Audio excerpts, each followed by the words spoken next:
Welcome to Hannah's Heart. So Hannah, she's just one of the women who did struggle with infertility in the Bible. No matter who we are, we can be inspired by the fact that Hannah took her pain to God, and God heard her and was with her. So when she was praying at the temple, she had been weeping and not eating, and her lips were moving, but her eyes were closed, and the priest was like, "Hey, why are you drunk at the temple?" It can become an obsession when you want a child so deeply. And desiring that baby and to be a mama. Every holiday, every Mother's Day. This is not a show that's going to promise you a certain outcome, but this is a show that says, however God answers your cry, we know that He's enough. Hey, I'm Ann. And I'm Jade. Thank y'all for listening to Hannah's Heart today. We are a radio show podcast that began as focusing on infertility and miscarriage and child loss, but man, we've covered a whole lot more. Y'all since do then. cover a lot. I'm just glad to be tagged along. You're covering a lot too, Jade. Jade has y'all have gotten to know her voice now from episodes way back, and then also here lately for a few months now. You've been here a lot. Yeah, I've enjoyed it. It's ministering to me because I'm still in the midst. We're all still in the midst to some degree, and so it's a blessing to be here. I'm glad about your guest today. Me too. This is a friend of yours, right? This is she's family. Would you call yourself family, Tamah? Oh, definitely. I You're my girl. I was about to say, I think she kind of took Will and I in our college days. Will actually lived with them, she and her husband, Danny. Oh. Yes. How long? Was it like a month? How long was it? I don't really remember, but it was fun. So Will, small little story real quick. Will's apartment caught on fire in Jackson when we were in college. My Lord. And so it was the apartment below him, and then caused problems with their apartment. So anyway, he moved in with Tamah and Danny and their two girls, who we're going to learn about a lot on today's show. And so they've literally been such a blessing as mentors to both Will and I before we got married, and keeping us definitely Christ-centered, and encouraged us just in every way to remain pure. And so I definitely, they have definitely been with us through our walk together as boyfriend, girlfriend, fiancés, and then as husband and wife now. Wow. And then How many years has this been, y'all's friendship? 2013. Oh, wow. I love that. Yeah, that's about good. 10 years now. So I love friendships like that. hosted a wedding shower, been to baby showers. Girls were in our wedding. Oh, so Y'all been through life. Life. Yeah. But today, so Tamah, you're not necessarily coming on to talk about infertility or miscarriage, but we're covering a different topic that we've actually had some listeners to write in requesting us to cover. So do you want to just start out and give us a little backstory, just very short backstory of you and Danny, and then your kiddos? Okay. Danny and I have been married 23 years. We met in college, got married after we graduated, and my husband's a football coach, and we moved to Mississippi in 2003, and I was a teacher here for a while, then had Abigail and came home to be a stay-at-home mama, and we have had Amelia in 2011, and so we have our two sweet girls, and Abby's in college now, Amelia's in 4th grade, and we're just always rocking and rolling and, doing stuff and running around and busy with church and school, and it's a fun, full life. So y'all have always been so busy in a wonderful way, busy, just because of how you're so involved. Great. And we I'm still, if people are watching the video, my face is like, you have a college kid? Girl, you sound so young. Oh, and she looks young, too. Okay, Tamah. She probably does have a little black in her. you. Y'all, I thought she was black because of her name. I'm sorry. I know that was probably bad. I shouldn't. But I did. But, girl, you sound young. You know what they say, black don't crack. We do crack, you. y'all. It's just a little bit slower. I appreciate it. Oh, Well, my I was word. 35 when I had Amelia, so Yeah. You're So young. You're- 35 listeners, a lot of people think that that's like doomsday by the time you hit Yeah. basically 30. But it's And not. it's not. I don't listen to that at all because I'm knocking at 34 soon. So Well, yeah. it's definitely not. So Tama, were you, I think you've shared with me before that you were put on like a high risk list because of your age. Is that right? because I was 35, yes, and I had some issues when I had Abby, and so it was just kind of one of those. They just watched you and Okay. had a little more extra care, but it was fine, and so we didn't think anything of the pregnancy. It just kind of went along as normal. My best friend is my OBGYN, so that was fun, and Oh wow. she took really good care of us. Mhm. And so when Amelia was born on August 2nd, it was a C-section, and my doctor, best friend, my baby's aunt, and she knew instantly when she pulled her out. Did not know before she was born, but when she pulled her out, she was like, "Oh, I think she has Down syndrome." Didn't say that to me, but said it to the others, and they whisked her off and did testing and stuff. And then they came and talked to us, and it was kind of, I guess you could say it was a shock because we had no idea. Right. Sure. We didn't, but I wasn't taken aback. I was a teacher. I had, taught students with Down syndrome. I had, been around them. So it was just kind of like, okay, let's rock and roll and let's get on this. And what do we need to do? What Come tests on. need to be done? Make sure she's healthy. Make sure she's good. So, it was a blessing that the people talking to me loved me and loved my children and knew me. And so it came across as, hey, this is, the diagnosis that we think we have, but it's not doomsday, Right. It's just Come something on. we need to look into and see what's going on. And I know a lot of people don't have that after they've had their baby. I've heard horror stories, Yeah. but it was God's blessing to us that, here's my best friend telling me, and it's going to be okay. Right. It's going to be good. And so, Tama, if I may, yes. So, because I know, okay, I have not had a child yet, but don't they usually test the baby before you deliver? So, because you said that you didn't have a clue. You can have that testing. Oh. I opted not to have it. Gotcha. Because why? Right. All right, Tama, I like you. That's My what- feeling- That's that how was we my feel feeling about of it. Yeah. Why? Yeah. Yeah, like why test? Because I remember when they came in and asked me, it was like that, 18-week appointment, and they're like, hey, do you want to, do this testing? And I was like, I don't know, I didn't do it with Abigail. And so when, my doctor came in, she looked at me, she's like, well, what are you going to do about it if something comes up? And I was Right. like, well, nothing. She's like, well, then Nothing's why gonna do it? change. And I was like, Yeah. exactly. So we I love didn't, that. I opted not to have the testing, and so therefore we did not know. And I'm glad I didn't know, because Yeah. I feel like sometimes, it can cause more issues.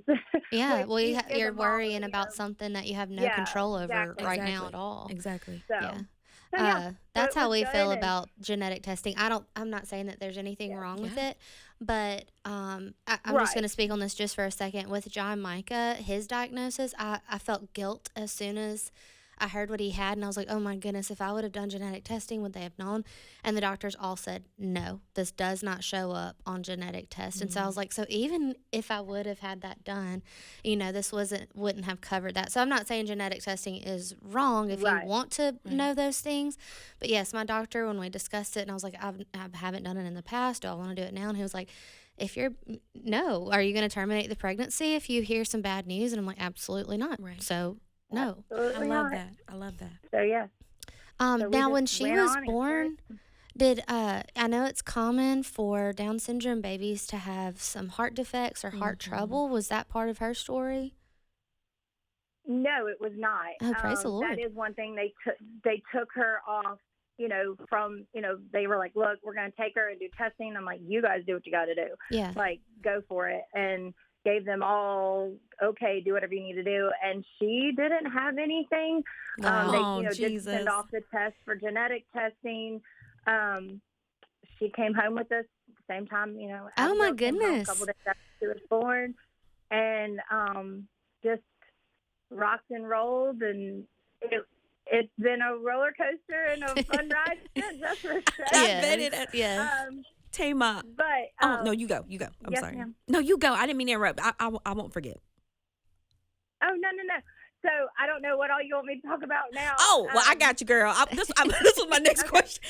I'm so into this story because my sister, she's 38. She has Down syndrome, and she's been the life of our world. That girl thinks she runs everybody. That is Mil. Yeah, man, I'm telling you, I'm curious. How did your daughter, Abigail, right, your oldest baby girl, how did she handle knowing that, hey, Sissy has a disability? Okay, I love that you asked that question. That was one of the really cool things when we got home from the hospital. Abby had been staying with a friend, and anyway, so she got home, and she'd come to the hospital and seen her, and then when we got home, we're sitting there, and I was like, Danny, we need to tell Abby about this, like, because people are going to be coming in and out of the house and saying things. And she was 6, but she understood things, and I didn't want to leave her hanging and her thinking something's going on. So we sat her down and we just, explained to her, hey, Amelia has, Down syndrome. And of course I went into the whole doctor scientific terminology, and she's just kind of looking at me, and she goes, Mom, it's not a big deal. I have friends that I play with on the playground that have Down syndrome. Oh my Lord. And yeah, it was the most amazing thing, and it shows how much inclusion is such an amazing, gift to everybody, whether it be kids that have a disability, whether it be family members of kids that have disability, whether it be other children, for them to see and play. And it was such a gift. And Abby was kind of like, what's the big deal? No big deal, Mom. And so, girl, I will tell you this, it was very profound. I was very shocked when, after we kind of were explaining, hey, we're going to be going to a lot of doctors, we're going to be, going to therapies, there's going to be a lot of people in and out, just so she was, ready and aware that the things were going to be happening. And she looked right at us and she was like, can I ask a question? And we were like, well, yeah, ask away. And she was like, why does Amelia have it and not me? Oh, man. And we were both really taken aback. And I was kind of like, whoa, Yeah. What a profound question from a 6-year-old. And really the only thing I could say was, that's the way God made her. And it's truth. That's the way God made Amelia.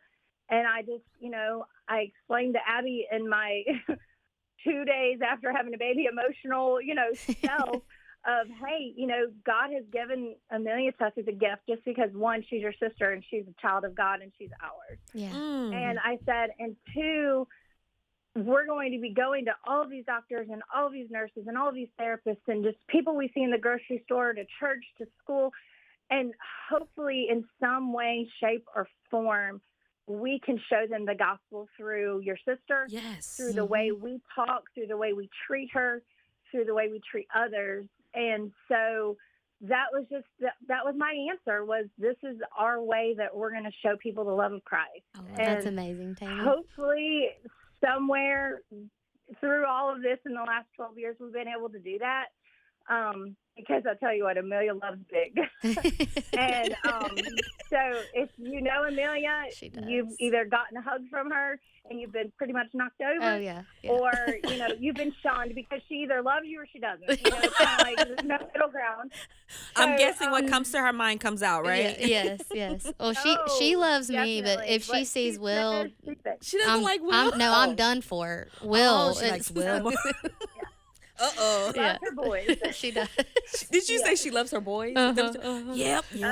I can understand that. Hey, her daddy's a football coach, and she loves her boys. Share with us what Abby is now in college for.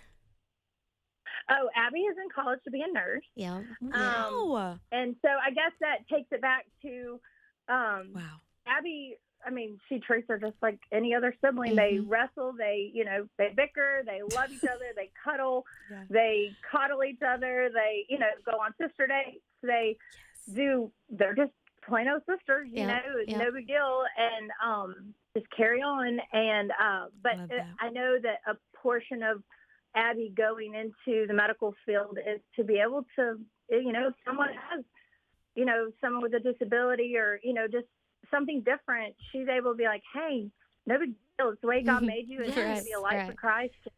She just loves to love on people and loves babies, both my children. They get it honestly. But, just I feel like the Lord has led her in that direction to be able to be a light for others and to, be like, hey, all life is worth everything. Yeah. Every life, every life. God made us all perfect and in his own way. And I hope that she's able to show that through her words and her actions and the way that she treats others while she is in the medical field. So Tamah, I'm sorry. Go ahead. Well, I'm curious. This is so much fun. I'm enjoying this. I have never even met your baby girl, Millie, neither one of them. But I'm like, I feel like I know Mill. I'm curious, like, because I've heard of I have a friend. She has a Down syndrome son, and when she first heard the diagnosis, she was very depressed. And this is not me beating her down. Everyone's experience is different. She had never been around someone with special needs, and again, everyone's experience is different. And so for her, she was just kind of like, Lord, why did you punish at the beginning? Now she is just like, oh, she hates it. She thought that, but she's human. What would be your encouragement to a parent who's listening and they have a Down syndrome child or any type of special needs child and they're struggling? And with that, what's your encouragement? Because I love y'all's attitude. Okay, we're going to live life, and that's the attitude we should have. What would be your encouragement to those parents? Good question. I never struggled with it. And so that's kind of, I have to try to put myself in that person's shoes. Yeah. Number one, my encouragement would be don't get on the internet. Yes. Girl. Because, I'm serious. I never Googled Down syndrome. Because I didn't want to see what, quote, other people's expectations or limitations were for my child. Because I felt like it's my child, and I don't want to look at her and be like, oh, well, you're not supposed to be able to do this by this time. No, she's going to do it at her own pace. Come on. Whether we exceed it or we, whatever. And I didn't want other people putting limitations on her or on me as her mother. Yeah. So I would say, don't Google. Don't Google. And get people in your corner. There's so many people out there that love you and love your children no matter what. And that was the biggest thing was we don't live near family, and our church and our friends are our family, and just they loved on us and they loved on my children, and they still love on my children. Half the people at church are, aunts and uncles to my kids, and just our friends just take my children in as their own, and just knowing that it's going to be okay. Yeah. And I'm not really one of those that people are like, oh, God gives special parents special babies. I feel like God gives us stuff no matter what it is in our life to grow us and to make us better. Absolutely. And I feel like that's what Amelia has done for me, is made me a better person. Mm-hmm. And that she's taught me things that I would have never have learned had I not had her. And so, like, for instance, I can't take her to the grocery store without adding an extra 20 minutes on because she sees people differently. She will greet people, talk to people, want to know your whole life story, standing in the aisle. And it's people that you would have never thought to even look at or talk to. Yeah. And, from the homeless man to the man with the turban to, just random people that she stops and talks to, and it's like she almost knows that they need someone to talk to and to love on them, and she'll be hugging people in the grocery store, and they'll look at me like, can I do this? I'm like, yes, hug away. But it's like she has this intuitive feel, like there's just some kind of intuition in her that she knows when people need to be seen. And she doesn't do all the superficial fluff. She goes right at it. Like if she was to meet you, she's gonna be like, hey, what's your name?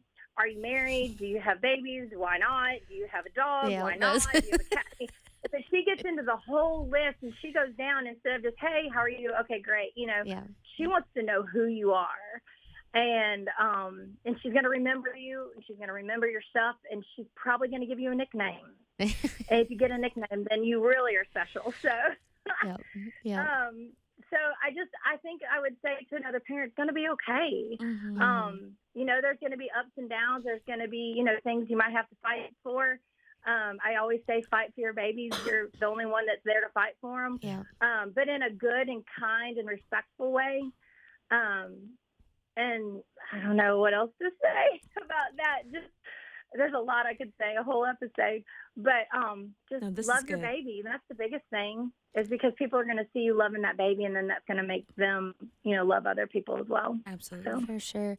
Tamah, now this was back in July that me and you talked about this, but you were sharing with me because I think you had to go to like the state office either that day or the day before to get possibly some help for either medical needs or therapies or something like that.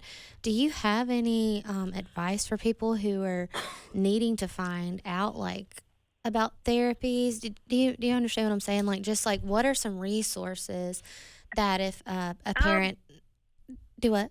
I will say one of the top things that I think was one of the best things someone shared with me. Amelia was maybe like 2 weeks old, and they were like, you need to get her signed up for speech therapy, occupational therapy, and physical therapy. Okay. And I was like, okay, what do I do? And, that was one of the biggest things that we got into, because those therapists not only pushed my child to be better and to learn and to go and to exceed her limits of what, quote, people had put on, Yeah. diagnoses, but it helped me learn what I needed to be doing with her.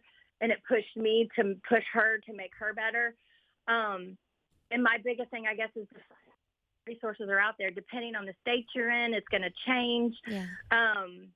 I know that, insurances, some pay for, some therapies. There's some programs out there where there's like colleges, that have programs that you can get very inexpensive therapy with people that are learning to be therapists. There's some states that have Medicaid, like for disability, that will help take care of some of those costs. But look around, fight for it, ask questions. And I don't mean fight as in being mean. I mean, To be an advocate. speak it out Yeah. and be an advocate for your child. Thank you. That's a much better word. Thank you, Ann. But you can fight too. Advocate for Sometimes your they'll take you child. there. It's my baby. And so, just finding out the resources and the things that are out there for the betterment of your child. Mhm. And I just think that, it's your baby. Well, you got to do what you got to do to make, to help them to become a better person for society and to be able to succeed and do well. And so, she's going to hold down a job someday. And Come on, Tamah. Yes. yeah, like right now, her main focus is she wants to be on the sidelines coaching with her daddy. But we're like, well, you got to be working on your reading and writing in school, and so that's like her motivation, so that she can help write down like plays and stuff. Okay. So, Tamah, I have But- another question because we're about running out of time, and this question is kind of heavy, and but it's a good question because I think this is something parents with special needs children think of. Because my mom used to think about this all the time, and I would tell her, "Mom, you don't have to worry about this." Have you ever thought about what would happen to your baby girl, Mill, when you and your husband pass? And for our household, Jazz, my sister, is gonna come live with us, and so I always assured her, like, Mom, you don't have to worry about that, But she always thought that she would be a burden, which she is not. Jazz is a hoot. So have you all yes. thought about that? Yes, we have. Like a couple years ago, we redid like our will, and we were doing the trust for Amelia, so that because we were doing the special needs trust and all that. And in our will, it was like, okay, well, what's going to happen? Well, we have the people that if something happened to us while the girls were still young, that they would go to. But as they're older, it was kind of like, okay. And then sweet Abby, she was like, well, Mama should be with me. And I was like, Love that. okay, then, you're right. And I was like, we just need to be praying that the husband, the man that you marry, is all for it. Oh, And I don't so- think Abby would have that any other way. Yeah, exactly. That was one of my criterias with my husband. Yeah. Abby, so, and both of your girls just amaze me. I mean, really. And then one thing that has always amazed me about you and Danny, in the most wonderful way, y'all have never treated Amelia any differently. Like you still expected her to help around the house, to be respectful, to if she gets a punishment, she gets a punishment, to go, help the dog. Yes. And so I remember the first few times I came over, I was like, you're going to make her clean the floor? Like, are you serious? She needs to go, And you're like, Amelia, I said now. Now means now, I was like, don't Tamah, girl, I love you. Come on, that's that teacher side coming out. Yes. I'm like if my child can learn to say yes, ma'am, and no, ma'am, and yes, sir, no, sir, every kid can learn. That's Yes. right. That's right. Yes. So that is one thing we've always made sure that we treated her just like we treated Abby. Our expectations are the same. Yes, there may be times that it takes her a couple more times of instruction to learn something. Might take her longer to understand it, but I feel like, why should I treat her differently? Mm-hmm. She's our child, and we're going to treat her just the same. And, yes, oh, goodness, she's a mess. But we love her, and she is so much fun. And she is just like I don't like the word typical, but if you want to say just any typical, preteen, she's just like everybody else. She loves makeup. She's moody. She loves to dance. She loves to sing. She loves school. She loves church. She loves to go out to eat. That's her love language. I love that. She plays soccer and she plays basketball. She plays softball, and just like, we just want to treat her just like any other kid, and just, have high expectations, because I feel like if you look at the negative, Tamah, I'm so sorry. We're going to have to cut you off. I'm so sorry. We've run out of time. Love y'all. Thank you for having us. Well, you're good, Tamah. Thank you so much for coming on. She's literally sunshine. Tamah and both of her girls. And then we can't go without saying how much we love Danny. And so I just appreciate y'all coming on. Y'all are the hands and feet of Jesus daily.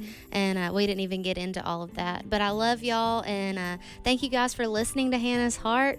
We might have to have Tamah back I would on love sometime. to. I have more questions, Tamah. Oh, let's go. I'm ready. Thank you, listeners, and we'll see you next time.